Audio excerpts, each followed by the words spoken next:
Israel Gaza দখলের কথা বলায় সারা পৃথিবীতেই নিন্দার ঝড় বইছে। এই ঝড় কতদিন বইবে? কিছু সময়ের জন্য। এর ভিতরেই ইসরায়েল নতুন কোনো ফন্দি আঁকবে, যাতে করে যারা আজকে ইসরায়েলের বিরুদ্ধে এই নিন্দার ঝড় বইছে তারাই একসময় ইসরায়েলের পক্ষ নেবে।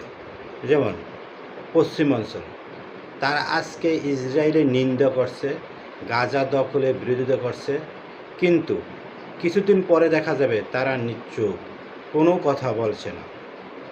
কারণ ইসরায়েল তাদেরকে কিছুদিনের ভিতরেই কন্ট্রোল করে নেবে। এরপরে কি হবে? গাজা দখল করতে যাবে। যদি কোনো রকম গাজা দখল করতে না পারে, তখন ইসরায়েল কি করবে? আবার নতুন করে ফন্দি আঁকবে। যেমন মধ্য অঞ্চলে নতুন করে আবার যুদ্ধের মোড় ঘুরিয়ে দেবে, নতুন রাজনীতি করবে, যাতে করে ওই রাজনীতির ফায়দা লোটে তারা ইসরায়েল গাজার অংশ দখল করতে পারে। এর ভিতরে তারা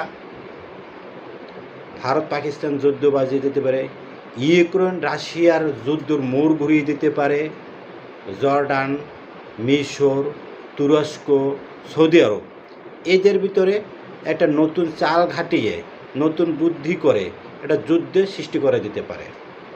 এবং বিশ্ব রাজনীতিতে ইসরায়েলের শান্তি বলতে কিছু নাই, তারা সবসময় কিছু না কিছু করেই থাকে।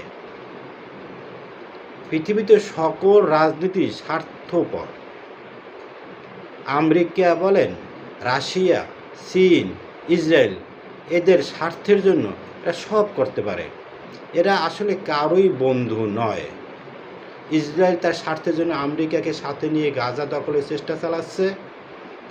রাশিয়া তার আমেরিকার বিরুদ্ধে করার জন্য, আমেরিকার সাথে টেক্কা দেওয়ার জন্য সারা পৃথিবীর সাথে চালাচ্ছে। চীন তার সারা পৃথিবী বাজার মার্কেট ধরে তাদের অর্থনৈতিক শক্তিশালী করার জন্য রাজনীতি করে যাচ্ছে। স্বার্থ ছাড়া কেউ কারো ছাড় দিচ্ছে না।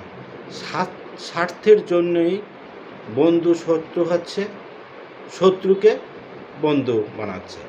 যেমন আমরা বলতে পারি, আমেরিকা আর ভারত একসময় খুব বন্ধুত্ব ছিল, এখন দেখা যাচ্ছে তাদের ভিতরে ফাটল ধরেছে। কিসের জন্য? স্বার্থের জন্য। রাশিয়া থেকে